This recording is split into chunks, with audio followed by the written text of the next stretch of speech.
సంక్రాంతి పండుగ సందర్భంగా అంబేద్కర్ కోనసీమ జిల్లా ఆత్రేయపురంలో పిండి వంటలు నోరూరిస్తున్నాయి. ఆత్రేయపురం పూతరేకులతో పాటు ఈ ప్రాంతంలో తయారయ్యే మామిడి తాండ్ర, తాటి తాండ్ర, పాపిడి, కోవా, నేతి బొబ్బట్లు విక్రయాలు జోరుగా సాగుతున్నాయి. జంతికలు, పిచ్చుక గుళ్ళు, కారపు బూందీ, మిక్చర్ లాంటి పిండి వంటలు ఆరగిస్తున్నారు. అటుకులు ప్రత్యేకంగా తయారు చేసి విక్రయిస్తున్నారు. కోనసీమ అందాలు ఎంత చూడముచ్చటగా ఉన్నాయి అని అక్కడికొచ్చిన వారు చెబుతున్నారు. దీనికి సంబంధించిన మరింత సమాచారాన్ని మా ప్రతినిధి రాజమండ్రి నుంచి శ్రీనివాస్ అందిస్తారు.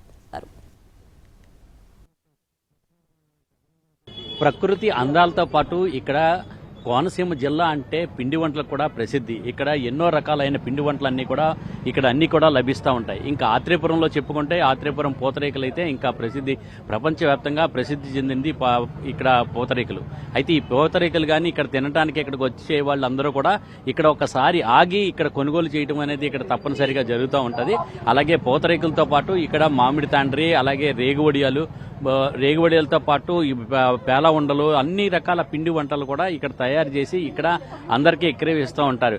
ఇక్కడ శనివారం మాటలు ఇక్కడ వాడపల్లి వెంకటేశ్వర స్వామి గుడికి వచ్చేవాళ్ళు కానీ, లేకపోతే ఇక్కడ సంక్రాంతి సంబరాల సందర్భంగా ఇక్కడ సంక్రాంతి సమయంలో ఇక్కడికి వచ్చేవాళ్ళు కానీ, వీళ్ళందరూ కూడా ఇక్కడికి వచ్చిన వాళ్ళందరూ కూడా ఇటువైపు వెళ్ళేవాళ్ళు తప్పనిసరిగా ఇక్కడ పిండి వంటలు కానీ పూతరేకలు కానీ కొనుగోలు చేసి ఇట్లా తిని ఇటు రుచి ఆనందించి వెళ్తా ఉంటారంటే అతిశయోక్తి కాదు. అయితే ఇక్కడ కొంతమంది ఉన్నారు, వాళ్ళని అడిగి తెలుసుకుందాం. ఏంటి ఎలాగ ఉన్నాయి ఇక్కడ పూతరేకలు చాలా బాగున్నాయి. ఆత్రేయపురం అంటే ఇక్కడ బోట్ ఫెస్టివల్స్ మొత్తం చాలా బాగున్నాయి. ఇక్కడ నియోజకవర్గంలో బండా సత్యానందం గారు చాలా బాగా చేశారు. అలాగే కూటమి ప్రభుత్వం కూడా చాలా మంచిగా చేశారు.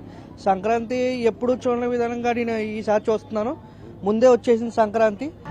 ఎంజాయ్ చేస్తున్నారు మీరు? చాలా బాగా ఎంజాయ్ చేస్తున్నాను అండి. ఆథెంటిక్ గా ఈ ఫంక్షన్స్, ఈ సంబరాలు మళ్ళీ ఎక్కడ దొరకవు. మేము వేరే కంట్రీ నుంచి వచ్చాం. ఇవన్నీ చూసి చాలా బాగా అనిపిస్తుంది. 90% మంది వరకు కూడా ఇదే ఒక కుటీర పరిశ్రమగా ఏర్పాటు చేసుకుని ఇక్కడ పండించి ఇవన్నీ కూడా అమ్మకాలు అయితే జరుగుతున్నది. చాలా మంది ఇక్కడ బుక్ చేసుకుంటూ కూడా ఇక్కడ కొనుగోలు చేయడం అనేది జరుగుతూ ఉంటుంది. అందుచేతనే ఇక్కడ తమ జీవనోపాధి కింద పొందుతున్నాము, ఎవరి మీద ఆధారపడకుండా మేము జీవించగలుగుతున్నాం అని చెప్పేసి ఈ ఆత్రేయపురం వాసులందరూ కూడా చెప్పడం జరుగుతుంది. కెమెరామెన్ రాజేష్తో శ్రీనివాస్, NTV, ఆత్రేయపురం.